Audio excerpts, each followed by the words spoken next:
कभी सोचा है कि एक ओलंपिक गोल्ड मेडलिस्ट और एक आम इंसान में असली फर्क क्या होता है? कोई जादुई टैलेंट? नहीं, बिल्कुल नहीं। फर्क है उनकी रोजमर्रा की आदतों का। एक के पास अपनी आदतों का एक मजबूत सिस्टम है और दूसरा शायद अब भी न्यू ईयर रेजोल्यूशन के भरोसे ही बैठा है। आज हमारे पास जेम्स क्लियर की किताब एटॉमिक हैबिट से जुड़े कुछ सोर्सेज हैं, लेकिन हम सिर्फ इसका सार नहीं बताएंगे। आज हम एक अलग नजरिया अपनाएंगे। अच्छा। सोचिए कि आपकी जिंदगी एक केस है और आप अपने ही क्लाइंट हैं। हम और आप मिलकर वकीलों की एक टीम की तरह इस केस की गहराई में जाएंगे। दिलचस्प है। हम सिर्फ नियमों को नहीं पढ़ेंगे, हम सिस्टम में लूप होल्स ढूंढेंगे।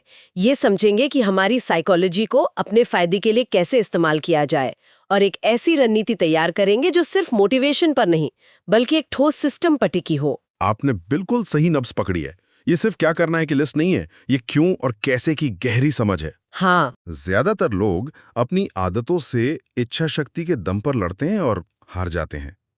एक अच्छा वकील केस को ताकत से नहीं, रणनीति से जीतता है। आज हम वही करने वाले हैं। तो चलिए इस केस की पहली सुनवाई शुरू करते हैं। सबसे पहला और सबसे जरूरी सबूत, 1% का नियम। ब्रिटिश साइकिलिंग टीम वाला उदाहरण। बिल्कुल। 2003 तक ये एक बहुत ही औसत टीम थी जिसे कोई गंभीरता से नहीं लेता था। फिर आए कोच डेव ब्रेल्सफोर्ड। उन्होंने कोई रातों रात चमत्कार करने का वादा नहीं किया। उनका फोकस सिर्फ एक चीज पर था, हर छोटी से छोटी चीज में 1% का सुधार। और वो छोटी चीजें सच में बहुत छोटी थी। हाँ, मेरा मतलब है बहुत छोटी चीजें। साइकिल की सीट को थोड़ा और आरामदायक बनाना, राइडर्स के लिए ऐसे तकिए चुनना जिनसे उन्हें सबसे अच्छी नींद आए, यहाँ तक कि हाथ धोने का सही तरीका सिखाना ताकि इन्फेक्शन का खतरा कम हो। लोगों ने मजाक उड़ाया होगा। बिल्कुल, लेकिन नतीजा 5 साल के अंदर इसी टीम ने ओलंपिक के 60% गोल्ड मेडल जीत लिए। कमाल है। ये है 1% नियम की ताकत।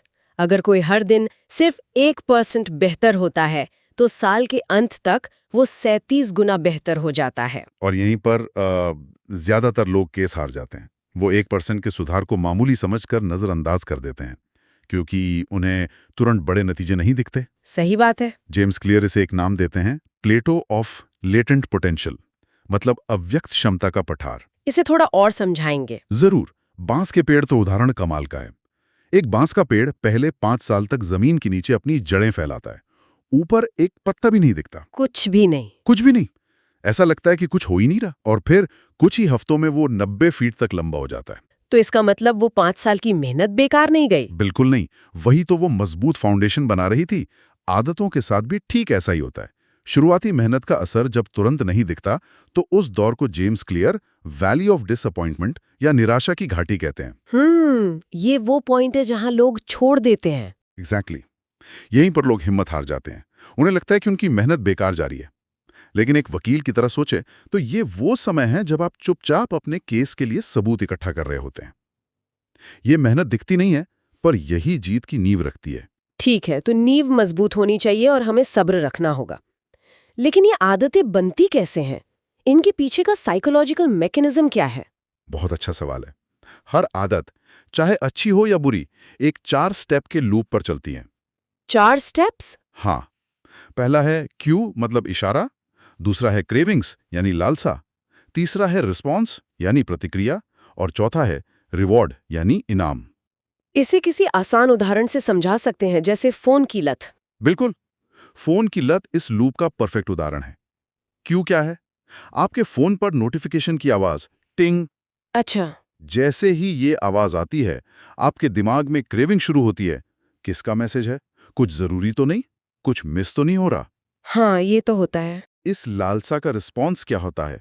आप फोन उठाकर इंस्टाग्राम या व्हाट्सएप खोल लेते हैं और आखिर में मिलता है रिवॉर्ड। अपनी फोटो पर लाइक्स देखकर या कोई मजेदार वीडियो देखकर डोपामाइन का एक छोटा सा हिट, और बस दिमाग सीख जाता है कि टिंग की आवाज का मतलब है एक अच्छा एहसास। ये लूप इतनी बार चलता है कि ऑटोमेटिक हो जाता है। तो इसका मतलब ये हुआ कि हम अपनी इच्छा शक्ति के खिलाफ नहीं बल्कि अपने दिमाग की वायरिंग के खिलाफ लड़ रहे हैं। एग्जैक्टली। यही तो वो लूप होल है जिसकी हम बात कर रहे थे। तो क्या हम इस लूप को तोड़ सकते हैं या अपने फायदे के लिए इस्तेमाल कर सकते हैं? बिल्कुल। हमें आदत से नहीं लड़ना है, हमें इस लूप के किसी एक हिस्से को बदलना है। और यहीं पर जेम्स क्लियर के 4 नियम काम आते हैं, जो हमारी लीगल स्ट्रैटेजी का टूल किट है। तो चलिए इन टूल्स को एक एक करके समझते हैं। पहला नियम क्या है? पहला है, इसे स्पष्ट बनाएं, मेक इट ऑब्वियस। मतलब अच्छी आदत के क्यू को अपने सामने रखें। जैसे अगर ज्यादा पानी पीना है तो पानी की बोतल को किचन में रखने की बजाय अपनी मेज पर रखें। सही। एक कहानी है प्रिया की, जो किताबें पढ़ना चाहती थी। हम्म। उसने एक सिंपल सा काम किया, अपनी किताब को टीवी के रिमोट के नीचे रखना शुरू कर दिया।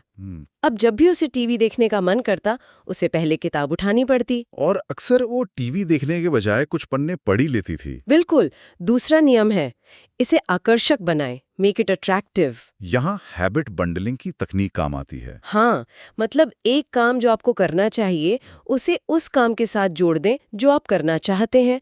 जैसे मैं अपना पसंदीदा पॉडकास्ट सिर्फ जिम में वर्कआउट करते हुए सुनूंगी। इससे जिम जाना एक सजा नहीं, बल्कि एक मजेदार काम बन गया, क्योंकि उसके साथ एक आकर्षक इनाम जुड़ा है। इन दोनों नियमों को अगर हम एक बड़े नजरिए से देखें तो ये एनवायरनमेंट डिजाइन का सिद्धांत है। अपने माहौल को डिजाइन करना। हाँ, एनी थॉर्नडाइक नाम की एक डॉक्टर ने अस्पताल के कैफेटेरिया में एक प्रयोग किया।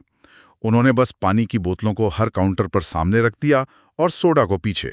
नतीजा, बिना किसी को एक शब्द कहे पानी की खपत 25% बढ़ गई।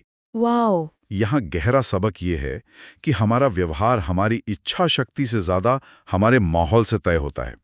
एक वकील की तरह सोचें तो ये कोर्ट रूम का सेटअप बदलने जैसा है, ताकि फैसला आपके हक में आए।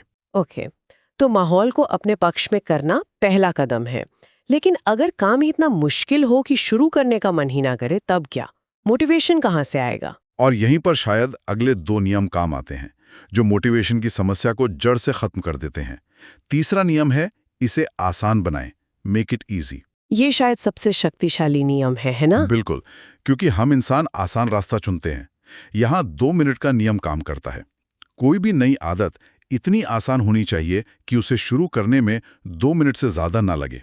जैसे मैं रोज एक किताब पढ़ूंगी की जगह मैं सिर्फ एक पन्ना पढ़ूंगी। हाँ, या मैं रोज योगा करूंगा की जगह मैं बस अपनी योगा मैट बिछाऊंगा। एक लड़का था अर्जुन, जो जिम जाना चाहता था पर जा नहीं पाता था। उसे सलाह दी गई कि वो बस जिम के कपड़े पहने, जिम तक जाए और वापस आ जाए। एक्सरसाइज नहीं करनी। हाँ, पहले कुछ दिन उसने यही किया। फिर एक दिन जब वो जिम पहुंचा तो उसने सोचा, अब आ ही गया हूं तो 2 मिनट ट्रेडमिल पर चल लेता हूं। और बस शुरुआत हो गई। उसने शुरुआत करने की सबसे बड़ी रुकावट को ही खत्म कर दिया। आज वो एक फिटनेस फ्रीक है। और यहाँ एक दिलचस्प विरोधाभास है। इसे आसान बनाएं नियम कहता है कि शुरुआत में रुकावट कम करो, लेकिन एक और सिद्धांत है जिसे गोल्डीलॉक्स रूल कहते हैं। अच्छा। वो कहता है कि इंसान को मजा तब आता है जब चुनौती उसकी क्षमता से थोड़ी सी ज्यादा हो, ना बहुत आसान ना बहुत मुश्किल। तो रणनीति क्या हुई? रणनीति ये है कि आदत शुरू करना 2 मिनट जितना आसान हो, लेकिन उसे निभाते रहने में एक हल्की सी मजेदार चुनौती बनी रहे। ज्यादातर लोग शुरुआत ही मुश्किल बना लेते हैं और वहीं केस हार जाते हैं। ये बहुत गहरी बात है। और चौथा नियम क्या है? वो है, इसे संतोषजनक बनाएं। Make it satisfying. हाँ, हमारा दिमाग भविष्य के बड़े इनामों से ज्यादा आज के छोटे इनामों को तवज्जो देता है। इसीलिए स्मोकिंग छोड़ना मुश्किल है और पिज्जा खाना आसान। सही। इसका समाधान है हैबिट ट्रैकर। एक कैलेंडर लें और जिस दिन भी आप अपनी आदत पूरी करें, उस पर एक बड़ा सा लाल एक्स लगा दें। सीन फील तकनीक। बिल्कुल। कुछ ही दिनों में आप उस एक्स की चेन को तोड़ना नहीं चाहेंगे। वो चेन अपने आप में एक तत्काल इनाम बन जाती है। सच कहूं तो मेरे लिए यही सबसे कारगर तरीका रहा है। अपने कैलेंडर पर वो एक्स की चेन देखना एक अलग ही संतुष्टि देता है, क्योंकि वो आपको तत्काल सबूत देता है कि आप तरक्की कर रहे हैं। ठीक है, तो हमारे पास अब 4 शक्तिशाली टूल्स हैं, लेकिन ये सब तो कैसे की बात हुई। अब आते हैं सबसे बड़े दांव पर। एक वकील सिर्फ सबूतों पर काम नहीं करता, वो एक कहानी बनाता है। तो हमारी आदतों के पीछे की कहानी क्या होनी चाहिए, ये इस पूरी चर्चा का सबसे गहरा हिस्सा है। इसे कहते हैं पहचान आधारित आदतें, identity based habits. James clear कहते हैं कि बदलाव के 3 लेवल होते हैं, परिणाम, प्रक्रिया और पहचान। और ज्यादातर लोग परिणाम से शुरू करते हैं। हाँ, मुझे 10 किलो वजन कम करना है, लेकिन असली बदलाव पहचान से आता है। इसका क्या मतलब हुआ? इसे 2 लोगों के उदाहरण से समझिए जो सिगरेट छोड़ने की कोशिश कर रहे हैं। ठीक है। पहले से पूछो तो वो कहेगा नहीं शुक्रिया, मैं सिगरेट छोड़ने की कोशिश कर रहा हूं। ये एक परिणाम आधारित जवाब है, इसमें संघर्ष है। दूसरे से पूछो तो वो कहेगा नहीं शुक्रिया, मैं स्मोकर नहीं हूं। ये एक पहचान आधारित जवाब है। ये एक तथ्य है। हाँ, उसकी पहचान बदल चुकी है। एक प्रेरक कहानी है एक अधिक वजन वाले व्यक्ति की। जब उसने एक्सरसाइज शुरू की तो उसने खुद को ये नहीं कहा कि मैं वजन कम कर रहा हूं। उसने कहना शुरू किया मैं एक एथलीट हूं। लोग हंसते होंगे बहुत, लेकिन वो खुद को एक एथलीट की तरह देखने लगा। वो वैसे ही खाता, वैसे ही सोता, वैसे ही ट्रेनिंग करता, और 2 साल बाद उसने एक हाफ मैराथन जीत ली।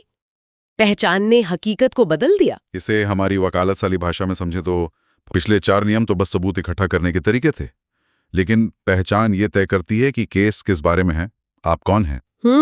हर क्रिया जो हम करते हैं वो उस व्यक्ति के लिए एक वोट है जो हम बनना चाहते हैं। जब आप सुबह जल्दी उठते हैं तो आप एक अनुशासित व्यक्ति होने के लिए वोट करते हैं। जब आप किताब का एक पन्ना पढ़ते हैं तो आप एक पाठक होने के लिए वोट करते हैं। तो ये अपने क्लाइंट यानी खुद की कहानी को फिर से लिखने जैसा है। बिल्कुल, आप सिर्फ केस नहीं लड़ रहे, आप अपने क्लाइंट की पहचान को फिर से परिभाषित कर रहे हैं। तो एक अच्छी डिफेंस स्ट्रैटेजी के लिए एक अच्छी ऑफेंस स्ट्रैटेजी भी चाहिए। बुरी आदतों को तोड़ने के लिए क्या करना होगा? बहुत सिंपल है, बस उन 4 नियमों को उल्टा कर दें। नियम 1, इसे अदृश्य बनाएं। हाँ, अगर जंक फूड की आदत है तो उसे घर में रखें ही नहीं। नियम 2, इसे अनाकर्षक बनाएं। धूम्रपान के सिर्फ बुरे प्रभावों पर ध्यान दें। नियम 3, इसे मुश्किल बनाएं। अगर नेटफ्लिक्स की लत है तो हर बार देखने के बाद लॉग आउट कर दें और पासवर्ड मुश्किल रखें। और नियम 4, इसे असंतोषजनक बनाएं। एक दोस्त को अकाउंटेबिलिटी पार्टनर बनाएं।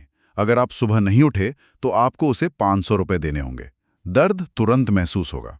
यहाँ एक सवाल है, क्या अच्छी आदतों का भी कोई खतरा हो सकता है?